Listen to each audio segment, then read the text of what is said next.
علی گوہر بلوچ صاحب اور قادر مندوخیل صاحب ہمارے ساتھ موجود ہے۔ بریک سے پہلے ہم بات کر رہے تھے کچھ صوبوں کے حوالے سے کہ نئے ایک بیان آتا ہے جو ہے وہ وزیر داخلہ کا، اور اس کے بعد پھر ایک نئی بحث چڑھتی ہے، اس کے اوپر خواجہ آصف کا بھی بڑا سخت بیان آتا ہے، پھر ازمہ بخاری صاحبہ کی جانب سے بھی کچھ بیانات آتے ہیں، مختلف جگہوں سے جو ہے وہ ان کو اپنے ہی وزیر کو جو ہے وہ تھوڑا سا اس بات کے اوپر تنقید کا نشانہ بنایا جاتا ہے کہ آیا انہوں نے سسٹم کولیپس کرنے کی جو بات کی ہے اس کے پیچھے کیا وضاحت ہے، اور پھر آج ان کی جانب سے خود بھی وضاحت آ جاتی ہے کہ انہوں نے جو ہے وہ اپنی حکومت کو تنقید کا نشانہ نہیں بنایا ہے۔ علی گوہر بلوچ صاحب وہ کہہ رہے ہیں کہ انہوں نے اپنی حکومت کو تنقید کا نشانہ نہیں بنایا، یہ تو 80 سال کا نظام ہے جس کی وہ بات کر رہے ہیں، اور تھرڈ پارٹی آڈٹ کی بھی بات کر رہے ہیں، تو کیا ضرورت پیش آ گئی تمام وزارتوں کے تھرڈ پارٹی آڈٹ کرانے کی؟ دیکھیں، آڈٹ تو بالکل پہلے بھی آپ کو پتہ ہے کہ تمام جتنے بھی گورنمنٹ کے ادارے ہیں وہ چاہے پروونشل ہوں یا مرکزی ہوں ان کے ہوتے ہیں، اور اگر اس طرح کی کوئی آپشن ہوں بھی تو ٹرانسپیرنسی کے لیے کوئی حرج نہیں، کروا لینے میں بھی کوئی حرج نہیں ہے، کوئی متنازع بیان نہیں ہے۔ اور جہاں تک ان کے بیان کے اوپر شور مچایا گیا تھا، میرا خیال ہے انہوں نے خود بھی اس کی طرف نشاندہی کی ہے۔ دیکھیں، یہ تو ایک حقیقت ہے کہ ہمارے دوستوں کی محفل میں تمام پولیٹیکل پارٹیز کے لوگ ہر دور میں نظام کے اوپر جو نظام میں موجود تبدیلیاں، خامیاں، ان کی بازگشت، اس پہ گفتگو نجی محفلوں میں بھی ہوتی رہتی ہے، لیکن محسن نقوی صاحب کے بیان کے اوپر جس طرح کا ایک شور اور جس طرح سے اس کو توڑ موڑ کے کسی اور طرف لے کر جایا گیا اس بیان کی، اس کی وضاحت انہوں نے آج خود کر دی ہے۔ اور میں سمجھتا ہوں کہ کسی بھی نظام کے اوپر اگر آپ نے گفتگو کرنی ہو، اگر آپ نے مشاورت کرنی ہو، اس کی بہتری کے لیے کرنی ہو، اس کا بہترین فورم جو ہے وہ پارلیمان ہے، اور پارلیمان کے اندر ہونا چاہیے، اور قانون اور آئین کے مطابق اگر اتفاق رائے ہو جاتا ہے تمام پولیٹیکل پارٹیز کا، تو طے شدہ قانون اور آئین کے مطابق اس کی جو گنجائش ہے اس کے مطابق اس میں تبدیلیاں بھی کی جا سکتی ہیں، لیکن کوئی کام بھی خلاف قانون اور خلاف آئین ہونا بھی نہیں چاہیے۔ اور اس چیز کی وضاحت تو میرا خیال ہے آئی ایس پی آر کی طرف سے بھی ہوئی اور محسن نقوی صاحب نے بھی کی کہ جو بھی کام ہونا چاہیے وہ قانون اور آئین کے مطابق ہی ہونا چاہیے۔ اچھا یہ جہاں بتائیں تک یہ ہے کہ بلوچ صاحب جس وقت جن نجی محفلوں کا آپ ذکر کر رہے ہیں، ان نجی محفلوں میں جب یہ بات ہوتی ہے کہ نظام میں پرابلمز ہیں، ان کو سارٹ آؤٹ ہونا چاہیے، ان کو درست ہونا چاہیے، گو کہ ان نجی محفلوں میں آپ یہ بھی بات کرتے ہوں گے کہ آپ خود اس نظام کا حصہ ہیں، تو یہ بھی بتائیے گا کیا ان نجی محفلوں میں یہ بات نہیں ہوتی کہ بلدیاتی نظام جو ہے وہ آلریڈی موجود ہے، وہ آئین کا حصہ ہے، وہ اس کو ہونا چاہیے، کون ہے جو اس میں رکاوٹ ہے، کون ہے جو اس نظام کو رائج نہیں ہونے دیتا، اور پھر یہ ہے کہ وہ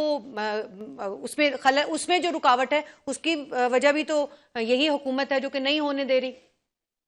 حل تو ہے نا؟ نہیں، دیکھیں، پہلی بات تو یہ ہے کہ بلدیاتی نظام کی تمام پولیٹیکل پارٹیز ہی حمایت کرتی ہیں، ٹھیک ہے، اور بلدیاتی انتخابات ہوئے بھی ہیں۔ جو 2018 میں نواز شریف صاحب کی گورنمنٹ تھی، جو ختم ہوئی تھی 2018 میں، اس میں بھی ہم نے بلدیاتی انتخابات کروائے تھے، بلدیاتی ادارے بنائے تھے، اور جیسے ہی پی ٹی آئی کی گورنمنٹ آئی تو انہوں نے پنجاب کے اداروں کے اوپر شب خون مارا اور پورے 4-5 سال ان کو توڑ دیا اور دوبارہ انتخابات بھی نہیں کروائے۔ اب جیسے ہی پی ایم ایل این کی گورنمنٹ پنجاب میں بنی ہے تو ہم نے جیسے آتے ہی کو بھی ساتھ اس 3 کے سال اوپر، ہو گئے سر جی، نہیں 3 تو ابھی نہیں ہوئے، لیکن خیر ہم ہونے نے کو ہیں، لیجسلیشن کروائی ہے، اور اس کے بعد وہ انتخابات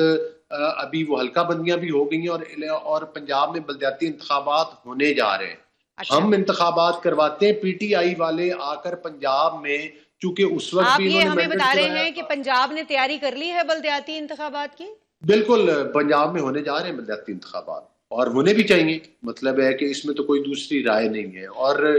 کسی بھی نظام کی میں سمجھتا ہوں کہ، اور خاص طور پر پاکستان میں ہمارے نظام کی جو ریڑھ کی ہڈی وہ ہمارے بلدیاتی ادارے ہی ہیں، جس میں سے گراس روٹ لیول سے نمائندگی ہوتی ہے، اور لوگوں کے مسائل جو ہیں، وہ گلی محلے کے مسائل جو ہیں وہ گراس روٹ لیول پر حل ہوتے ہیں، تو میں سمجھتا ہوں کہ یہ بہت ضروری ہے۔ اچھا مندوخیل صاحب، اب یہ کہہ رہے ہیں کہ پنجاب میں تو جو ہے وہ بلدیاتی انتخابات بس ہوا ہی چاہتے ہیں، لیکن صرف پنجاب تو نہیں، میرے خیال میں سندھ میں یہ نظام موجود ہے ابھی، جس طرح سب کا بھی ہے اس کے اوپر بھی تنقید بہت ہوتی ہے، لیکن ایٹ لیسٹ نظام ہے۔ اسلام آباد میں ایک نیا نظام لانے کی بات کی گئی، میرا خیال ہے 61 سالوں میں کوئی ایک آدھ بار جو ہے وہ بلدیاتی انتخابات ہوئے ہیں، وہ جنرل مشرف کے دور کی بات ہے، اس کے بعد نہیں ہو سکے اسلام آباد میں۔ آپ بلوچستان کی مثال دیکھ رہے ہیں، آپ کے پی کی مثال دیکھ لیں، کہیں پر نہیں ہوتے، اور جب ہونے کی بات ہوتی ہے یا تو حلقہ بندیاں شروع ہو جاتی ہیں یا آئین میں ترامیم شروع ہو جاتی ہیں. تو یہ کون ہے جو اختیارات کو نچلی سطح پر منتقل کرنے کے بجائے کہتا ہے کہ جی نئے صوبے بنا لیں؟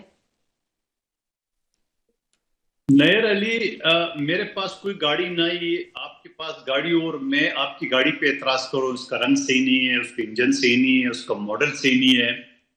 لیکن یہ کوئی نہیں میرے پر سوال اٹھا رہے کہ بابا تیرے پاس تو کٹھارا گاڑی بھی نہیں ہے کہ تو نیر علی کی گاڑی پہ کرے. جو پی ٹی آئی کی بلدیاتی نظام تھا پنجاب میں وہ نون لیگ نے توڑ دیے، اور نون لیگ نے توڑنے کے بعد 6 سال سے وہاں بلدیاتی نظام نہیں ہے. اسلام آباد میں بلدیاتی نظام نہیں ہے. سندھ میں جو بلدیاتی نظام تقریباً آلموسٹ ان کا آخری بجٹ تھا اور وہ نظام چل رہے، پھر یہ تو خراب نظام ہے. ارے بابا تو خراب لاؤ تو صحیح نا. پھر جا کے یہ مخبوروں کا ٹولہ یہاں کراچی سے روانہ ہوتا ہے، مصطفیٰ کمال پنجاب اسمبلی سے قرارداد پاس کرو. بابا عقل کے اندھے،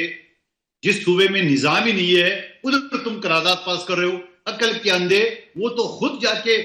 فراڈ کے ذریعے وہ نظام لے کے چلا رہے، اور پھر جو یہ نظام بنائیں گے وہ بھی بغیر میئر کا ہوگا. نیر علی، یعنی پورا پنجاب میں جو اگر یہ قانون بنا رہے اس میں میئر نہیں ہوگا، اور لاہور 14 ٹکڑوں پہ تقسیم ہوگا، 14 ٹاؤن چیئرمین ہوں گے، میئر کوئی نہیں ہوگا. اسلام آباد 3 ٹکڑوں پہ تقسیم ہوگا، وہاں 3 میئر ہوں گے، ساتھ میں 6 ڈپٹی میئر ہوں گے.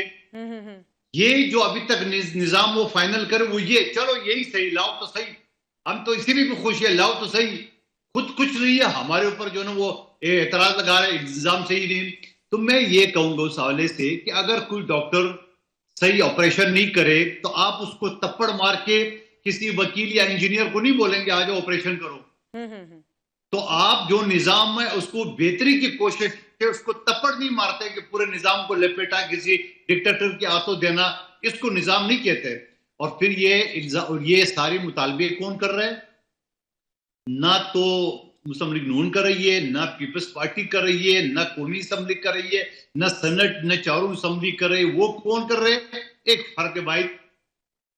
فرد واحد جو نگران وزیر اعلیٰ اور پنجاب میں فارم 47 کے تحت وہ فرد واحد جس کو آپ کہہ رہے ہیں کہ وہ فرد واحد ہے، وہ فرد واحد وزیر داخلہ ہے، وہ فرد واحد جو ہے وہ اہم ترین وزارت سنبھالے ہوئے ہے. اسی فرد واحد کی منسٹری کے نیچے اس اسلام آباد کے بلدیاتی انتخابات ہونے ہیں، اور یہ جو نظام ہے جس کی وہ بات کر رہے ہیں وہ کولیپس اگر ہوا ہے تو وہ اس نظام کا حصہ ہیں.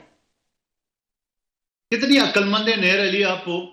اور میں نے نام نہیں لیا اور آپ فوراً جا کے اپنے نام بھی لے لیے، اس کے سارے کارنامے بھی گنوا دیے. تو میرا خیال میں قوم بڑی ہوشیار ہے. تو اسی فرد واحد کو انہوں نے سینیٹر بنایا،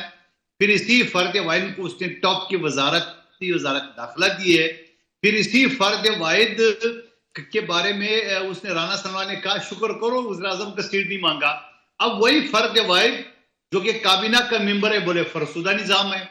یہ سارا شہباز شریف 16 گھنٹے بھی کام کر لے تو یہ کچھ نہیں ہوگا. یعنی جو بندہ نااہل ہے، یعنی جو بچہ نااہل ہے اس کو آپ تپڑ بھی ٹیچر مارے، اس کو تختی پکڑا دے دیوار کے ساتھ. لیکن دیکھیں آپ ان کی جرت کو فرد واحد یہ کہہ رہے ہیں، دیکھیں جرت کو تو ان کی مانے نا کہ انہوں نے سسٹم میں بیٹھ کے سسٹم کے اوپر جو ہے وہ سوال اٹھایا ہے، اور وہ سوال اٹھانے کی دیر تھی کہ پھر باقی لوگ بھی جو ہیں انہوں نے اس کی تصدیق کی، شاید آگے بڑھ جائے. بلوچ صاحب سن لے آگے نہیں بھاگے، ایک منٹ جواب، سوال چھوڑ کے جواب لے لے. آپ کے ناک کے نیچے، آپ کے ماتحت اگر آپ کے کارناموں کے اوپر انگلی اٹھا لے تو آپ کو تو فوراً اس کو جو ہے نا وہ برطرف کریں گے، نوکری سے نکالیں گے کہ نہیں نکالیں گے؟ لیکن دیکھیں یہ جمہوریت تو نہیں، انہوں نے تو اپنی رائے کا اظہار کیا ہے. اچھا تو پھر رائے کے اظہار اس طریقے سے ہوتی ہے کہ وہ اگر 16 گھنٹے کام بھی کرے تو یہ بالکل جا کے نکمہ ہے، وہ کچھ نہیں جانتا ہے. وہ اس کا مطلب اب یہ دیکھیں